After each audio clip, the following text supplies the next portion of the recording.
कभी सोचा है जिस औरत ने तुम्हें चलना सिखाया, पहली बार बोलना सिखाया, जिसने अपनी सारी जिंदगी तुम्हारी एक मुस्कान के लिए कुर्बान कर दी, वही औरत अगर एक दिन लाचार हो जाए, बेघर हो जाए, तो क्या तुम उसे पहचान पाओगे? ये सिर्फ एक कहानी नहीं, एक आईना है समाज का, रिश्तों का और इंसानियत का। और यकीन मानिए, इस कहानी के आखिर तक आपकी आंखें नम हो जाएंगी। बारिश हो रही थी, वो भी ऐसी जैसे आसमान भी रो रहा हो। एक बूढ़ी औरत, सिर पर गीला दुपट्टा, कांपते हुए हाथ और आंखों में उम्मीद की आखिरी चमक लेकर एक होटल की ओर बढ़ रही थी। नाम था सरोज देवी। उम्र 68 साल। शरीर झुका हुआ, लेकिन आत्मा अब भी उतनी ही मजबूत। वो होटल के काउंटर पर पहुंची। बेटा, एक कोना दे दो सोने को, बहुत ठंडी है, मैं तंग नहीं करूंगी, बस रात काटनी है। रिसेप्शन पर बैठी लड़की ने घृणा से देखा।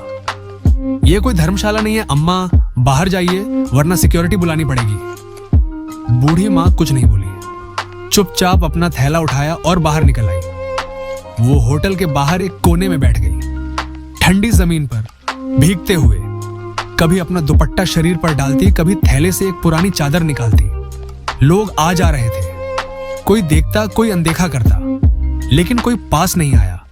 कोने में बैठी सरोज देवी की आंखें अब बंद थीं, लेकिन उसका मन कहीं और था। उसे याद आ रहा था वो दिन जब उसका बेटा आर्यन छोटा था। वो भूखे पेट काम करती थी ताकि बेटे को दूध मिल सके। वो ठंड में बिना रजाई के सोती, लेकिन आर्यन को गर्म कंबल में लपेटती। उसके पास ज्यादा कुछ नहीं था, लेकिन जो भी था आर्यन के लिए था। एक दिन आर्यन ने कहा था, मां, मैं बड़ा होकर बहुत बड़ा आदमी बनूंगा और आपको एक महल जैसा घर दूंगा। सरोज मुस्कुरा दी थी। मुझे सिर्फ तेरा साथ चाहिए बेटा, बाकी सब तो मेरे लिए तुझे देखकर ही पूरा हो जाता है। लेकिन आज वो बेटा कहां था? कुछ देर बाद एक काली चमचमाती BMW होटल के सामने रुकी। दरवाजा खुला और एक स्मार्ट हैंडसम बिजनेस सूट पहने युवक बाहर निकला। उसके साथ 2 बॉडीगार्ड्स थे, हाथ में महंगा फोन। वो होटल की ओर बढ़ा, लेकिन उसकी नजर कोने में बैठी महिला पर पड़ी। वो रुक गया, ध्यान से देखा। मां, ये तो मेरी मां है। उसके पांव जैसे वहीं जम गए, आंखों में हैरानी, ग्लानि और दुख का समंदर। वो दौड़ता हुआ मां के पास पहुंचा। मां, आप यहां इस हालत में, किसने आपको निकाला? सरोज देवी ने कांपते हुए हाथों से बेटे के चेहरे को छुआ। तू यहां क्या कर रहा है बेटा? मां, आप घर क्यों छोड़ आई? क्यों नहीं बताया मुझे? बेटा, तू अब बड़ा आदमी है, तेरी दुनिया अलग है।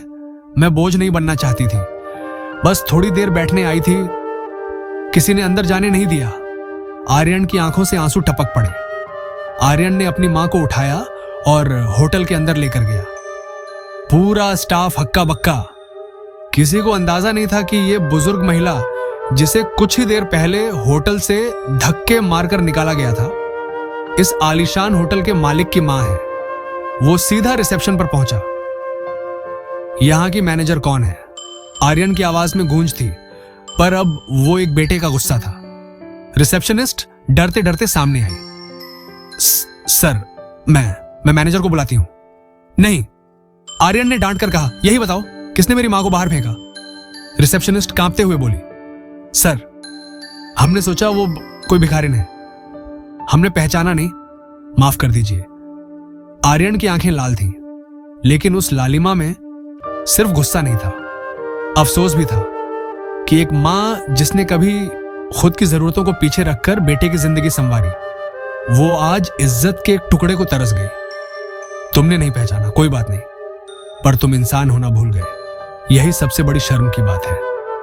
आर्यन ने वहीं लॉबी में सबके सामने कहा, आज से ये होटल किसी कंपनी के नाम का नहीं रहेगा। अब ये मेरी मां सरोज देवी के नाम पर चलेगा। नाम होगा सरोज सदन, मां की छांव। यहां कोई भूखा आए तो खाना मिलेगा, कोई बेघर आए तो छत मिलेगी, और सबसे बढ़कर कोई बुजुर्ग महिला या पुरुष आए तो सम्मान मिलेगा। पूरा स्टाफ स्तब्ध खड़ा था। साथ खड़े कुछ ग्राहक जो सब देख रहे थे, उनमें से एक अधेड़ आदमी बोल उठा, बेटा, आज तुमने मां का असली मतलब दुनिया को बताया है। किसी ने ताली बजाई, फिर पूरा लॉबी तालियों से गूंज उठा। सरोज देवी की आंखों से लगातार आंसू बह रहे थे, पर अब वो आंसू बेबसी के नहीं, गर्व के थे। आर्यन मां के सामने घुटनों पर बैठ गया। मां, मुझे माफ कर दो। तुमने मुझे जिंदगी दी और मैंने तुम्हें अकेला छोड़ दिया। मुझे माफ कर दो मां। सरोज देवी ने कांपते हाथों से बेटे का सिर सहलाया। बेटा, मां कभी अपने बच्चे से नाराज नहीं होती, बस उसका इंतजार करती है। और तू तो आज फिर वही मेरा प्यारा आर्यन बन गया। कुछ हफ्तों बाद सरोज सदन अब एक साधारण होटल नहीं रहा था। वहां अब बुजुर्गों के लिए एक अलग फ्री सेक्शन था, जहां उन्हें मुफ्त खाना, दवाइयां और रहने की जगह मिलती थी। सरोज देवी खुद वहां बैठती, हर बुजुर्ग की बात सुनती और बच्चों को कहानियां सुनाती। वो होटल अब सेवा का प्रतीक बन चुका था। हर मीडिया चैनल उस बेटे की तारीफ कर रहा था जिसने सिर्फ अपनी मां को नहीं, पूरे समाज को मां की इज्जत करना सिखाया। कभी कभी जिंदगी इतनी तेज भागती है कि हम भूल जाते हैं। जिसकी उंगली पकड़कर चलना सीखा, उसी के लिए एक कुर्सी भी खाली नहीं छोड़ते। पर ध्यान रखना, मां को छोड़ देने से कभी कोई बड़ा नहीं बनता। मां से जुड़ने से ही जिंदगी में असली ऊंचाई मिलती है। अगर आपको ये कहानी दिल से छू गई हो तो एक बार अपनी मां को जरूर गले लगाइए। और अगर आपको भी लगता है कि मां से बड़ा कोई रिश्ता नहीं होता, तो इस वीडियो को लाइक कीजिए, अपने दोस्तों और परिवार के साथ शेयर कीजिए।